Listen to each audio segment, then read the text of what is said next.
வணக்கம் வணக்கம் வணக்கம் மக்களே. நான் உங்கள் இயற்கை சுதர் பேசுகிறேன். சரி, இன்றைக்கி என்ன டாபிக்னு பார்த்துடலாமா? நிறைய எம்எல்எம் சம்மந்தப்பட்ட நிறைய கார்ப்பரேட் கம்பெனி நிறைய பேரை ஏமாத்தின்னு இருக்கானுங்கன்ட்டு போட்டுன்னு இருக்காங்க.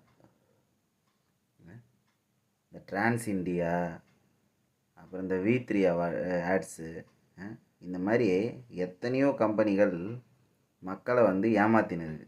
இந்த டிரான்ஸ் இண்டியாலாம் கடந்த 15 வருஷமாக ஏமாத்தின்னு இருக்கான். இதை பற்றி பெருசாக யாருமே குரல் கொடுக்க மாட்டுறாங்க. அதே மாதிரி குரல் கொடுத்தவங்களையும் நிறைய பேரை முடக்கிடுறாங்க. இதை பற்றிலாம் கொஞ்சம் அவேர்னஸ் வரணும் மக்களே. ஏன்னா இப்போ ஆன்லைன்லேயே நிறைய இந்த மாதிரி விஷயங்கள்லாம் வந்துருச்சு. ஒரு ஸ்கீம் மாதிரி கொண்டு வந்துடுறாங்க.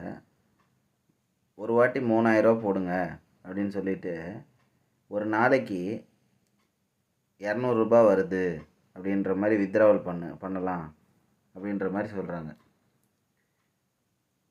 ட்ரம்ப் ஹோட்டல் ஆப்பு, இந்த மாதிரி நிறைய ஆப் இருக்குது. அதில் இதை பற்றிலாம் யாருமே காணொலியே போடலை. இதில் கோடிக்கணக்கான பணம் இழந்திருக்காங்க, லட்சக்கணக்கான பேர்கள். அது முக்கியமாக தமிழ்நாட்டில் தான் அதிகமாக இந்த ட்ரம்ப்பு ஆப்பு, ஹோட்டல் ஆப்புன்ட்டு ஒரு ஆப்பு, இதெல்லாம் நிறைய பேர் ஏமாந்துருக்காங்க மக்களே. இது மாதிரி இந்த சில சின்ன சின்ன ஃபினான்ஷியல் ஸ்கீம்ஸு இதெல்லாம் கொண்டு நிறைய பேரை ஏமாந்துறாங்க. பெரிய பெரிய பேர், கார்ப்பரேட் பேர் வச்சுக்கிட்டு அதுக்கு பின்னாடி பார்த்திங்கன்னா எதனா ஒன்று சேர்ப்பாங்க. டிஎல்எஃப்னா டிஎல்எஃப் இன்டர் அப்படின்ட்டு போடுவாங்க. அந்த மாதிரி போட்டு நிறைய மக்களை ஏமாற்றிருக்காங்க. ஆனால் இதை பற்றி எந்த காணொலியுமே நான் யூடியூப்பில் பார்க்கவே இல்லை. சரி, நம்மளாவது சொல்லுவோம் அப்படின்றதுனால தான் இது மாதிரி சொல்லின்னு இருக்கேன்.